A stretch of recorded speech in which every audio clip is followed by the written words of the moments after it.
Hello दोस्त। आज का सेशन स्टार्ट करने से पहले द अचीवर्स जीएस वर्ल्ड में आपका स्वागत है। आज का सेशन जो है RRB NTPC previous year question से हम लेते हैं। हम 2017 का क्वेश्चन लेते हैं जीएस का और उसको सॉल्व करते हैं और पूरा डिटेल में जाते हैं। आइए देखते हैं। सबसे पहला क्वेश्चन हमारा है, प्रकाशिक तंतु किस सिद्धांत पर कार्य करता है? तो प्रकाशिक तंतु पूर्ण आंतरिक परावर्तन के सिद्धांत पर कार्य करती है। ऑप्शन नंबर बी हमारा आंसर हो जाएगा। प्रकाशिक तंतु पूर्ण आंतरिक परावर्तन के सिद्धांत पर कार्य करती है। जब प्रकाशिक तंतु की बात करते हैं तो इसको इंग्लिश में ऑप्टिकल फाइबर कहा जाता है और इसका निर्माण क्वार्टज कांच के लंबे और पतले पतले रेशे से होते हैं और इसका प्रयोग प्रकाश संकेत को एक स्थान से दूसरे स्थान तक भेजने के लिए किया जाता है। साथ ही इसका प्रयोग शरीर के आंतरिक भाग के परीक्षण के लिए किया जाता है। नेक्स्ट क्वेश्चन हमारा आता है ऑप्शन दूसरा क्वेश्चन है, भारत का पर्यावरण संरक्षण अधिनियम कब पारित किया गया था? तो ऑप्शन नंबर बी हमारा आंसर हो जाएगा। भारत का पर्यावरण संरक्षण अधिनियम 1986 में पारित किया गया और भारत के पर्यावरण संरक्षण अधिनियम को समवर्ती सूची के अंतर्गत रखा गया है। समवर्ती सूची के अंतर्गत रखा, आप इसे भी याद रखें क्योंकि एग्जाम में ये पूछा जाता है कि भारत का पर्यावरण संरक्षण अधिनियम को किस सूची में रखा गया, तो इसे समवर्ती सूची के अंतर्गत रखा गया है। नेक्स्ट क्वेश्चन हमारा तीसरा है, कितने राज्य व केंद्र शासित प्रदेश समुद्र तट से लगे हुए हैं? तो इसका आंसर हो जाएगा 9 राज्य व 4 केंद्र शासित प्रदेश समुद्र तट से लगे हुए हैं। ऑप्शन नंबर सी आंसर हो जाएगा। 9 राज्य व 4 केंद्र शासित प्रदेश ऐसे हैं जो समुद्र तट से लगे हुए हैं। नेक्स्ट क्वेश्चन हमारा 4 नंबर आता है, महाबोधि मंदिर संकुल भगवान बुद्ध से संबंधित 4 तीर्थ स्थलों में से एक है। यह कहाँ है? तो आपको आंसर ऑप्शन नंबर डी होगा। यह बिहार के गया जिले में है।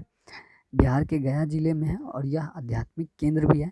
इसे यूनेस्को द्वारा विश्व धरोहर की सूची में शामिल किया गया है। यूनेस्को द्वारा विश्व धरोहर की सूची में भी शामिल किया गया, आप इसे याद रखें। नेक्स्ट क्वेश्चन हमारा 5 नंबर है, माउंट सेंट हेलेना द्वीप सक्रिय ज्वालामुखी कहाँ स्थित है? माउंट सेंट हेलेना द्वीप सक्रिय ज्वालामुखी कहाँ स्थित है? जो संयुक्त राज्य अमेरिका के अटलांटिक महासागर में स्थित है। अटलांटिक महासागर में यह द्वीप स्थित है। इधर इधर इधर अटलांटिक महासागर में यह द्वीप स्थित है। इसी द्वीप में क्या हुआ था ना, इसी द्वीप में नेपोलियन बोनापार्ट जो थे उनको अंग्रेजों ने कैद करके रखा था। बाद में 1821 में उनकी मृत्यु हो गई थी। नेक्स्ट क्वेश्चन हमारा आता है छठा, भारत के राज्य व संघशासित प्रदेश का संविधान की किस अनुसूची में उल्लेख है? तो भारत के राज्य व संघशासित प्रदेश का संविधान के प्रथम अनुसूची में उल्लेख है। ऑप्शन नंबर ए हमारा आंसर हो जाएगा। नेक्स्ट क्वेश्चन हमारा 7 नंबर, किस स्थिति में एक विंडोज़ आधारित कंप्यूटर में 2 फाइल एक ही फ़ोल्डर में नहीं हो सकती? तो सिचुएशन क्या होगा, जब फाइल का नाम सेम हो और फ़ोल्डर का नाम सेम हो या फ़ोल्डर सेम हो, उस सिचुएशन में क्या होता है, कंप्यूटर में 2 फाइल एक ही फ़ोल्डर में नहीं सेव हो सकती है। तो ऑप्शन नंबर सी हमारा आंसर हो जाएगा। किस स्थिति में, क्वेश्चन सबसे पहले देखिए, किस स्थिति में एक विंडोज़ आधारित कंप्यूटर में 2 फाइल एक ही फ़ोल्डर में नहीं हो सकते? तो स्थिति वो होगी, उनमें क्या होगा, नाम में कोई अंतर ना हो। ऑप्शन नंबर सी देखिए, नाम में कोई अंतर नहीं होना चाहिए और फाइल भी समान होना चाहिए, तब जाके एक ही फ़ोल्डर में 2 फाइल सेव होंगे। ऑप्शन 8वां क्वेश्चन हमारा 8 नंबर 8वां क्वेश्चन है, निम्नलिखित में से कौन एक मोनोसेक्राइड है? मोनोसेक्राइड एक प्रकार का कार्बोहाइड्रेट है। तो ऑप्शन नंबर बी हमारा आंसर हो जाएगा। ग्लूकोज एक मोनोसेक्राइड है। तो आपको जब ग्लूकोज की चर्चा करते हैं तो कार्बोहाइड्रेट को ग्लूकोज एक कार्बोहाइड्रेट है। तो कार्बोहाइड्रेट एक कार्बनिक पदार्थ है। इसमें कार्बन और हाइड्रोजन और ऑक्सीजन पाया जाता है। कार्बन, हाइड्रोजन और ऑक्सीजन पाया जाता है। और कार्बोहाइड्रेट 3 प्रकार के होते हैं, आप याद रखें। सबसे पहला मोनोसेक्राइड, दूसरा ऑलिगोसेक्राइड और तीसरा होता है पॉलीसेक्राइड। नेक्स्ट क्वेश्चन हमारा है 9 नंबर, UNITAR का फुल फॉर्म क्या होगा? UNITAR का फुल फॉर्म क्या होगा? तो आप इसे याद रखें, United Nations Institute for Training and Research. Option number C हमारा आंसर होगा। United Nations Institute for Training and Research, option number C हमारा आंसर हो जाएगा। अब नेक्स्ट क्वेश्चन हमारा 10 नंबर आता है, एक भू स्थिर उपग्रह 36,000 किलोमीटर की ऊंचाई पर एक कक्षा में पूर्ण परिक्रमण पर कितना समय लेता है? तो ये भू स्थिर उपग्रह जो होता है वह पृथ्वी के समान अक्ष में घूमती है, इसलिए यह 24 घंटा समय लेगी। ऑप्शन नंबर सी हमारा आंसर हो जाएगा। नेक्स्ट क्वेश्चन हमारा आता है 11 नंबर, भारत के किस राज्य में नंदा देवी राष्ट्रीय उद्यान स्थित है? तो नंदा देवी राष्ट्रीय उद्यान जो है उत्तराखंड में स्थित है। ऑप्शन नंबर डी हमारा आंसर हो जाएगा। भारत के किस राज्य में नंदा देवी राष्ट्रीय उद्यान स्थित है? तो ये उत्तराखंड में स्थित है, डी आंसर हो जाएगा। नेक्स्ट क्वेश्चन 12 नंबर है, निम्नलिखित के बीच समानता को दर्शाए। क्या है? मकर संक्रांति, पोंगल, बैसाखी और लोहड़ी।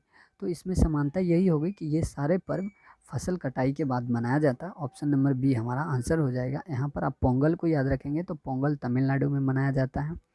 पोंगल तमिलनाडु में मनाया जाता है। बैसाखी हरियाणा और पंजाब में मनाया जाता है। मकर संक्रांति यूपी, बिहार और झारखंड में मनाया जाता है। आप इसे भी याद रखें। नेक्स्ट क्वेश्चन हमारा 13 नंबर है। 13 नंबर साइंस का क्वेश्चन है। आइए देखते हैं। 13 नंबर, एक द्रव की बूंद संयोजित होती है क्योंकि इसके कणों का आकर्षण और संभव क्षेत्रफल न्यूनतम करता है। इस परिघटना को क्या कहा जाता है? तो इस परिघटना को पृष्ठ तनाव कहा जाता है। पृष्ठ तनाव क्या होता है? सरफेस टेंशन इसको इंग्लिश में कहते हैं। क्या कहते हैं? द्रव के अणु यानी द्रव के अंदर जो अणु होते हैं वो एक दूसरे को अपनी ओर ससंजक बल के कारण आकर्षित करते हैं और ऊपर का जो पृष्ठ होता है वो स्वतंत्र रहता है।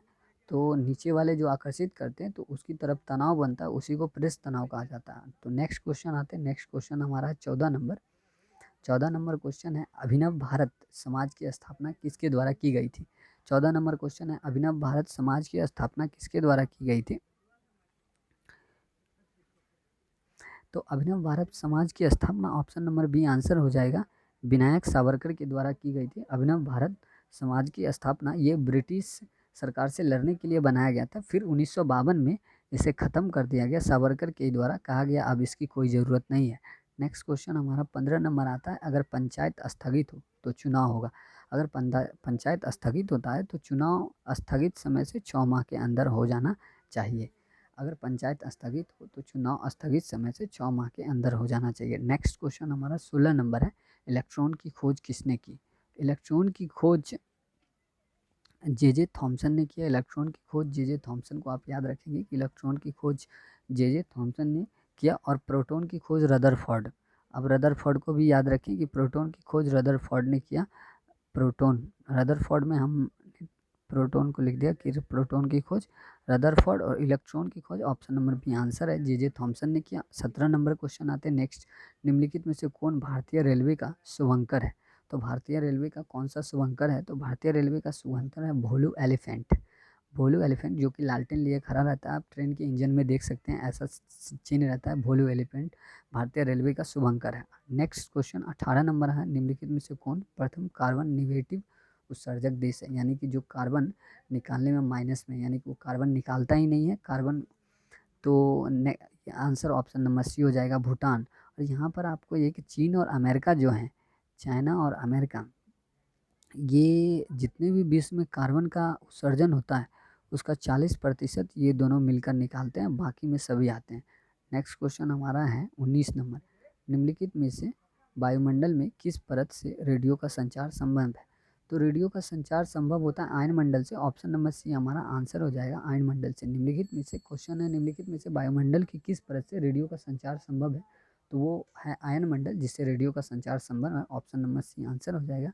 फिर अब यहाँ पर आप क्षोभ मंडल को याद रखें। क्षोभ मंडल में क्या होता है? इसी मंडल में बारिश होती है।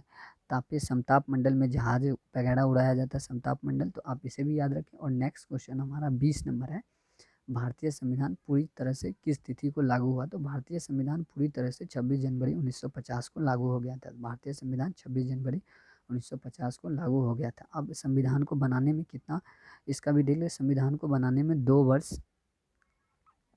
वर्ष 11 माह और 18 दिन का समय लगा था। इसे भी याद रखें, 2 वर्ष 11 माह और 18 दिन का समय लगा। थैंक यू दोस्तों, आज का सेशन यहीं समाप्त होता है। चैनल को लाइक, सब्सक्राइब और शेयर करें, दोस्तों को भी बताएं। धन्यवाद।